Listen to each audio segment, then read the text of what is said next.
la politique de l'Iran et la réaction de l'Iran face aux sanctions internationales se placent dans une double logique. C'est d'abord la logique de l'impunité et c'est ensuite la logique du parcours nucléaire. Un des premiers gestes de l'Iran des ayatollahs, c'est tout de même assez culotté, c'est d'aller envahir l'ambassade des États-Unis, c'est de violer des conventions diplomatiques que seule la révolte des Boxers avait osé faire au début du siècle. Il n'y a que deux exemples, la révolte des Boxers et l'invasion de l'ambassade des États-Unis par un certain nombre d'excités iraniens, parmi lesquels il y avait un jeune homme qui s'appelait Mahmoud Ahmadinejad. Bon, on envahit l'ambassade. Que croyez-vous qu'il se passe? Rien. Il ne s'est rien passé. Les États-Unis ont dû mettre 3 ou 4 mois avant de rompre les relations diplomatiques, alors qu'ils avaient pris un coup de pied au cul absolument insensé. Et l'Iran, c'est évidemment, la République islamique, s'est sentie encouragée à continuer sur cette voie qui était celle du viol caractérisé de toutes les dispositions diplomatiques. Ils nous ont tout de même assassiné un ambassadeur à Beyrouth, M. Louis de Lamare. Ils ont tout de même perpétré un certain nombre d'attentats sur le territoire national, en particulier l'ancien chef du gouvernement, le dernier chef du gouvernement du Shah qui s'appelait Shapour Bakhtiar. Ils s'y sont repris à 2 fois. Et d'ailleurs, je me permets de vous signaler que les meurtriers ont été remis en liberté il y a déjà une paire d'années, comme on dit dans la Normandie. Ils ont commis un certain nombre d'autres attentats dans le monde, y compris les attentats auxquels M. Ansel faisait allusion tout à l'heure, l'attentat du Centre culturel juif de Buenos Aires. Ils ont multiplié par ailleurs l'aide, ils se sont ingéniés à aider un certain nombre d'organisations, alors soit des États, c'est le cas de la Syrie actuellement, soit des organisations, c'est le cas du Hezbollah, soit des organisations purement terroristes, et ça a été le cas des groupes islamiques armés algériens, ce qui a fait d'ailleurs réagir le chef du gouvernement que vous avez en face de vous. Alors, cette logique de l'impunité, elle s'est encore confirmée quand, il y a quelques années, il n'y a pas très longtemps, l'ambassade d'Angleterre de Grande-Bretagne a fait à son tour l'objet d'un certain nombre d'attaques. À aucun moment, l'Iran n'a été pénalisé des violations caractérisées du droit international que même l'Allemagne nazie d'Hitler n'avait pas commises. Donc cette première logique, c'est une logique qui est très forte. Cette logique de l'impunité, il faut bien savoir que c'est un régime qui est absolument persuadé, et il a raison, que la loi internationale ne compte pas pour lui, qu'il n'a aucune espèce d'obligation de la respecter, car il ne se passera jamais rien dans le cas d'une nouvelle violation du droit international par l'Iran. La seconde logique, elle est plus lourde, elle est plus importante encore. C'est la logique du chemin, du parcours vers le nucléaire. J'ai écrit un livre sur le nucléaire iranien, j'aurais voulu l'appeler Les chemins de Natanz. D'abord, c'est quand même beaucoup plus joli, mais mon éditeur n'a pas voulu. Les éditeurs, ils sont comme ça. Vous faites un livre, pour ceux d'entre vous qui écrivent, vous allez voir, vous cherchez un beau titre, vous vous cassez la tête, Les chemins de Natanz, c'était pas mal, et puis on vous fout un truc tartignol, puis vous êtes bien obligé parce que c'est l'éditeur c'est lui qui imprime. Alors, cette logique du nucléaire, elle remonte aux premières semaines, si ce n'est aux premiers jours, de l'installation du régime islamique. Le Shah d'Iran avait déjà cette idée en tête. C'est indiscutable, et ses proches collaborateurs se sont épanchés sur ce point. Et dès que les ayatollahs s'installent au pouvoir, ils veulent mettre la main sur le nucléaire, et ils veulent en même temps poursuivre cette quête de l'arme absolue, parce que la bombe atomique, c'est l'arme absolue. Alors, que font-ils? Ils renvoient à leurs chères études tous les employés de l'agence iranienne de l'énergie nucléaire, ils les laissent mariner un petit peu, et puis ils les reprennent tous. Ils les reprennent. mais évidemment avec une nouvelle hiérarchie, et il place cette organisation, qui est une organisation constituée de scientifiques de très grande valeur, hein, il la place sous l'autorité du ministère des Passepartout. Or, le ministère des Passepartout, c'est tout de même pas le ministère des Affaires sociales, hein, ni de la bienveillance populaire. Et donc, c'est déjà ce premier rattachement, c'est pas le premier attachement, c'est le premier rattachement, est très symptomatique en lui-même. Et puis, comme ils sont francs, dans le fond, dans leur façon de s'exprimer, un ayatollah qui s'appelle l'ayatollah Beheshti déclare très benoîtement que l'Iran veut la bombe atomique. Et l'ayatollah Khomeini, qui n'est pas tout de même un garçon d'écurie, approuve et ratifie en quelque sorte cette position. Donc l'Iran, dès le départ, déclare très clairement qu'il veut la bombe atomique. Les plus hautes autorités iraniennes le disent. L'administration du nucléaire passe sous l'autorité d'un ministère militaire, hein, à connotation militaire. Que voulez-vous de plus? Eh bien, on peut encore vous donner les choses en plus. Ce sont par exemple les missions du docteur Khan, le fameux docteur Khan, c'est pas Axel Khan, hein, le fameux docteur Khan, le Pakistanais, qui ensuite a avoué évidemment ses forfaits, ses complicités.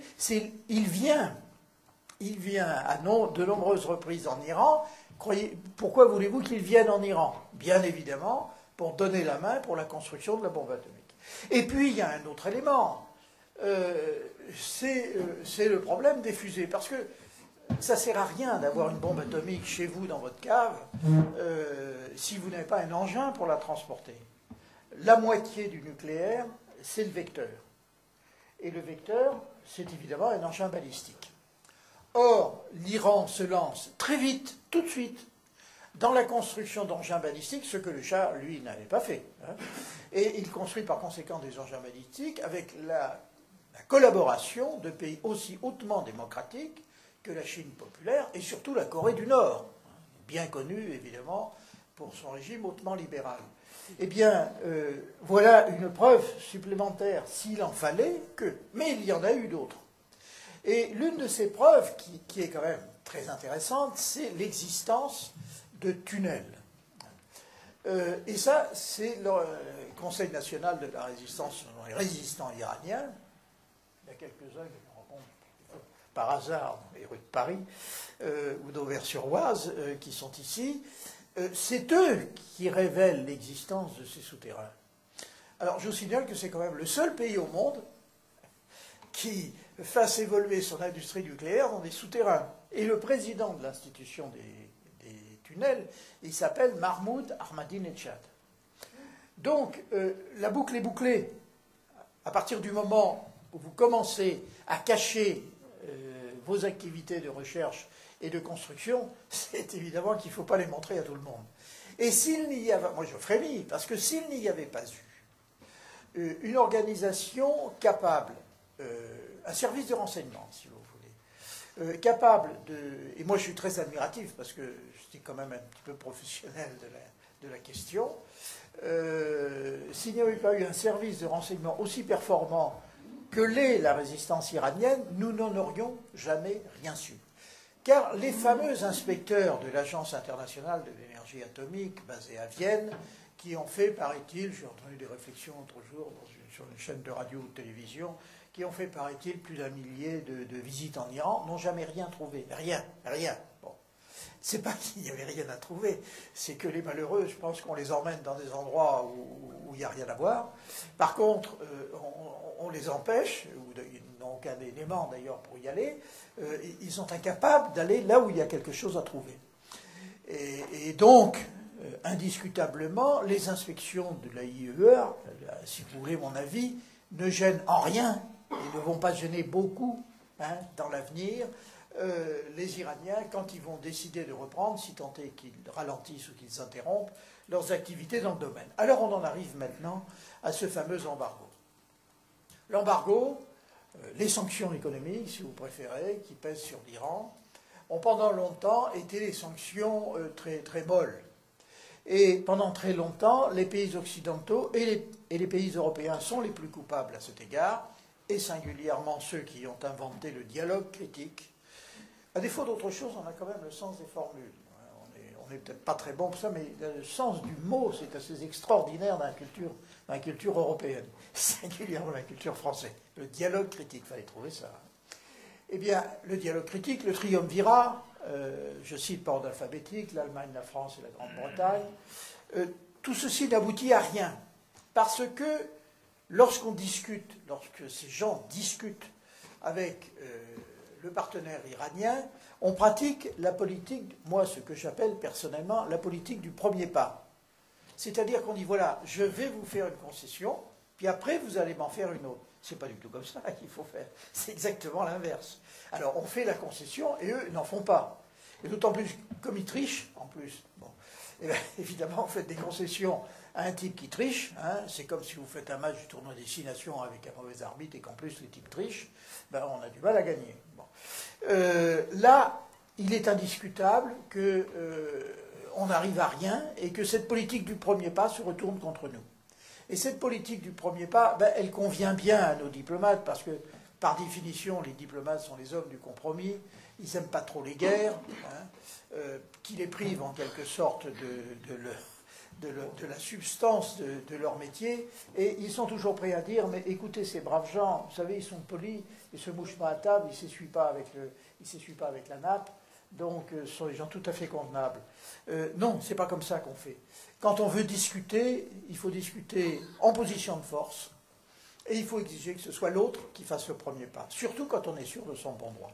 Or, ce n'est pas du tout ce qui se passe, et nous en sommes aujourd'hui arrivés à un point où les premières concessions faites par M. Rouhani sont aussitôt saluées, et sont aussitôt saluées par un recul, hein, un premier pas, hein, je ne sais pas s'il est en avant ou en arrière, et de premières concessions qui sont consenties, qui sont faites en quelque sorte aux Iraniens. C'est une lourde erreur. C'est une lourde erreur parce qu'ils vont continuer à tricher, parce qu'ils ne feront pas d'autres concessions, et parce qu'on oublie, et c'est là-dessus que je conclurai, parce que je vais peut-être un petit peu déborder, tu allais me le dire, merci, parce qu'on a oublié un autre aspect que nous n'avons jamais mis dans la balance côté iranien, alors que nous n'avons eu de cesse de le mettre dans la balance avec un certain nombre de pays, dont la Chine, c'est celui des droits de l'homme. Alors, je comprends que ça agace les Chinois qu'on aille leur rappeler le problème des droits de l'homme, surtout si les Chinois s'aperçoivent qu'on n'en parle qu'à eux. Bon. On a ici Pierre Bercis, qui s'occupe des nouveaux droits de l'homme, les droits de l'homme, c'est quelque chose d'absolument fondamental. Nous ne sommes pas en train de construire une société simplement pour éviter que l'Iran se dote du nucléaire. Nous sommes en train d'essayer de construire une société universelle fraternelle. Ça passe par le respect des droits de l'homme. Or, jamais dans les discussions, jamais, les diplomates occidentaux n'ont mis au premier plan, d'abord sur la table, le problème du respect des droits de l'homme. Et M. Rouhani, hein, Dieu et son âme quand il rejoindra le paradis, et M. Rouhani fait pendre autant, si ce n'est davantage, que ses prédécesseurs.